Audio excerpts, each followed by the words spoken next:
Europe 1, midi 30, Anne Romanoff. David Azencott voulait nous parler des sous-doués à l'Assemblée nationale. Oui, mais d'abord, je voulais revenir sur l'affaire François Fillon. Il y a une affaire légèrement, non, mais je ressens des choses pour François Fillon. Voilà, je l'ai vu à Tourcoing. Le pauvre, le chemin de croix continue pour Top Chef, accueilli avec des casseroles. Chaque déplacement est pire que le précédent. Quand il arrive à un meeting, on le fait rentrer par une porte dérobée. Quand il part, on le fait sortir par les égouts. C'est horrible. Pauvre François. Non, mais c'est vrai, il a de moins en moins de soutien. Il est aussi seul qu'une chaussette qui sort de la machine à laver. Eh ben, on pourrait penser que ça a servi de leçon aux autres, mais non. Nos députés et sénateurs ont adopté à une large majorité une loi qui double les délais de prescription pénale. Alors, je vois l'air égaré de tout le monde dans cette pièce. Non, surtout les enfants, là, il y en a qui sont en train de s'endormir. Non, attention, c'est très bien. Hein. Je vais vous prendre un exemple pratique, vous allez comprendre. Ça veut dire que voilà, si jaloux du bronzage d'Anne Romanoff, après ses vacances, je la tue dans un accès de colère. On est d'accord, tout cela est parfaitement hypothétique. Hein. Niveau bronzage, à nous deux, on pourrait faire un concours Doliprane contre aspirine. Mais imaginons, voilà, c'est hypothétique. Eh bien, je serais poursuivi par les fans d'Anne Romanoff au cri de... Ils sont vraiment effrayants, hein. Mais surtout, je serai poursuivi par la justice française qui pourra désormais le faire dans un délai de 20 ans contre 10 ans auparavant.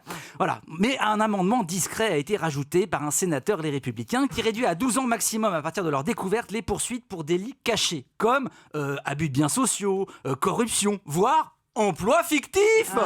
Alors ça, non, ils n'ont pas osé, les non, députés. c'est un hasard. Hein, bah si, ils ont osé, c'est même à ça qu'on les reconnaît.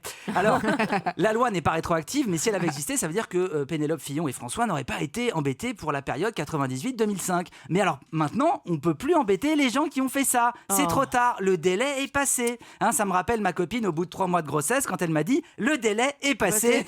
On va l'appeler comment ? Eh ben, on va l'appeler Bien joué !» Non, mais, voter un texte qui rend plus facile de piquer dans la caisse au moment de l'affaire Fillon, mais c'est quand même pas très malin. C'est un peu comme jouer du death metal à l'enterrement de mamie. Hein, mauvais timing. Alors pourquoi ils l'ont fait ? On va pas se mentir, les députés, ils sont quand même un petit peu sensibles aux arguments du monde des affaires.